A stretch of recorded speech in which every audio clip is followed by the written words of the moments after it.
They thought Zara Bell was just another quiet cancer girl at Riverside High. But the day Mason Keegan yanked the oxygen from her face, they had no idea who they were really messing with. The metal doors slammed open and the crowd spilled into the breezeway. Zara, pale but steady, adjusted the clear tubes of her oxygen, trying to disappear in plain sight. But of course, Mason, captain in his crimson Letterman jacket, wasn't going to let that happen.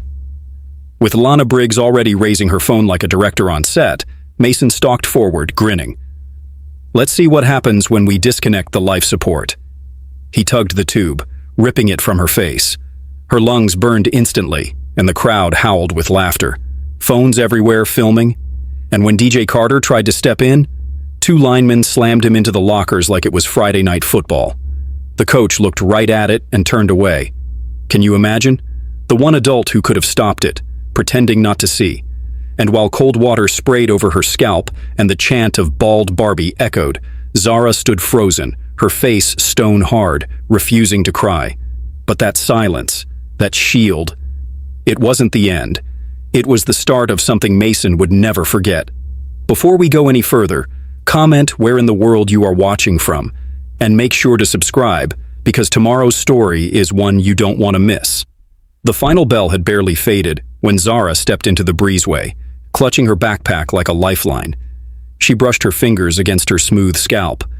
3 months of chemo had stolen her hair, but not her fight. And guess who was waiting? Mason, of course, leaning against the wall, smug as ever. Lana's voice cut through. Time for another episode of Weird Science. Oh, really? A live episode now? She might as well have shouted, "Get your free humiliation here." Mason circled her like a shark, his voice dripping with fake charm. "What's wrong, alien? Don't you want to say hi to your fans?" Zara muttered, "Leave me alone." But Mason blocked her path like he owned the hall. He lunged, yanking the tubing from her nose. Pain shot through her nostrils. Her lungs tightened. "And Lana?" She squealed, "Keep recording. This is going viral for sure." Seriously, who cheers while someone gasps for air? What kind of human being does that? Oh wait, Lana doesn't count. Then came the water. Mason sprayed her down like she was some science project. Drops ran down her bald head and t-shirt while he sneered, "Maybe she needs to be watered to grow her hair back." And the crowd? They clapped along chanting, "Bald Barbie." Can you believe that? A whole hallway turned into a circus.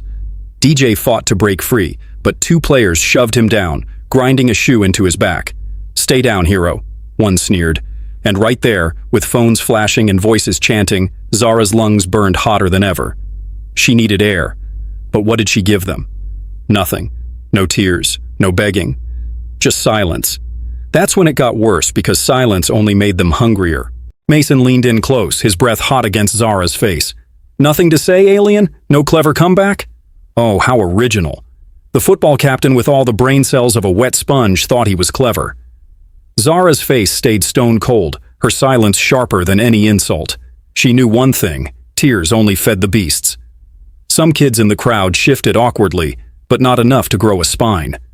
Phones were still up. Lana was practically bouncing. "Maybe she needs mouth-to-mouth," she shrieked with a laugh. Who says that to a chemo patient? Honestly, is Lana competing for Most Evil Cheerleader of the Year? Because congratulations, she's winning.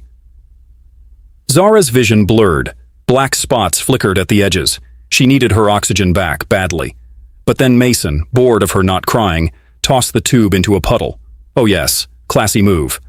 "Come on, let's go. The alien's no fun when she plays dead." Can you believe that? They humiliated her and still had the nerve to strut off like kings of the hallway. The crowd began to scatter, the entertainment over. Only DJ stayed, scrambling for the wet tubing. His hands shook as he tried to reconnect it. "I'm so sorry, Z," he whispered, guilt all over his face. Zara steadied her breath, forcing calm. "It's okay. I need to go home." But the walk home? That was its own battle. Her steps dragged like she was moving through wet cement. Blood tickled her nose from the rough yank earlier. Can you imagine? Beaten down, filmed, laughed at, and still walking alone through the autumn leaves like nothing happened. That strength most people couldn't even fake. At her front door, Marcus Bell, Navy SEAL father and the last man any bully should ever cross, opened before she could even knock. His eyes scanned every detail: the wet shirt, the crooked tube, the blood on her sleeve. And he said nothing. Silence heavier than 1,000 threats. Later at dinner, Zara barely touched her potatoes, pushing them into tiny mountains. Marcus sat stiff, watching. And when his phone buzzed with a video from DJ, oh, you better believe the kitchen turned into a war room, because this wasn't just bullying anymore, it was intel, and Marcus Bell was already making his list. The kitchen went silent as Marcus pressed play. Lana's squealing voice filled the room. Time for another episode of Weird Science. The cruel laughter echoed tinny through the phone speaker, but the impact was nuclear. Janelle's hand flew to her mouth, whispering, "Oh my God, those monsters." And Marcus?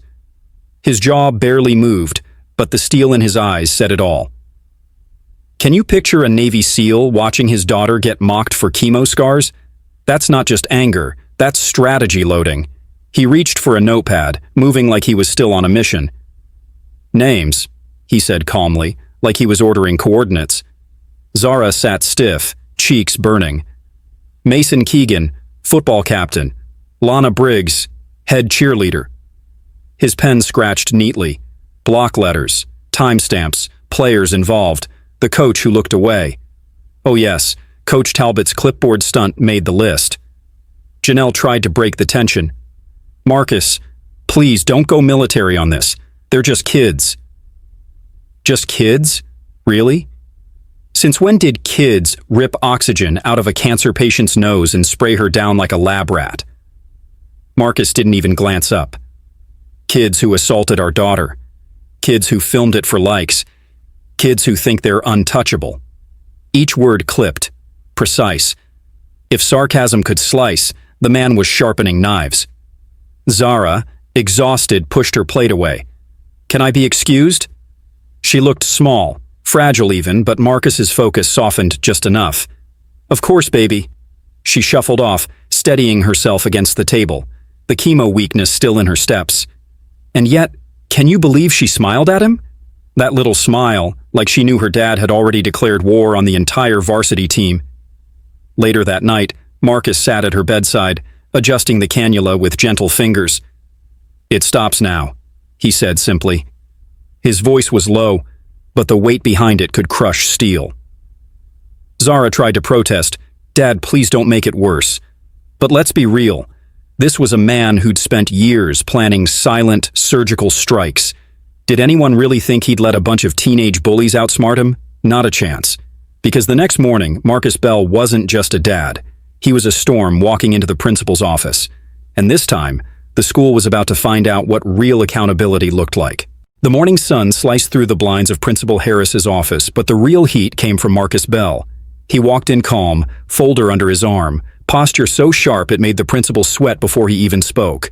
Evelyn Keegan, Mason's mother, was already there, heels clicking like she owned the place. Oh, you just know she rehearsed her little "My son's an angel" speech in the mirror. Marcus set the folder on the desk and opened it with military precision.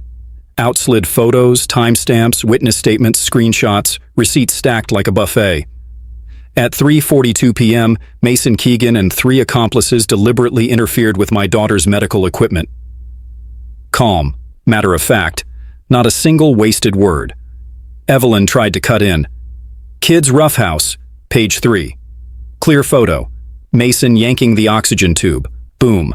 Argument dead on arrival. And Officer Randall? He had the nerve to shrug. Boys will be boys.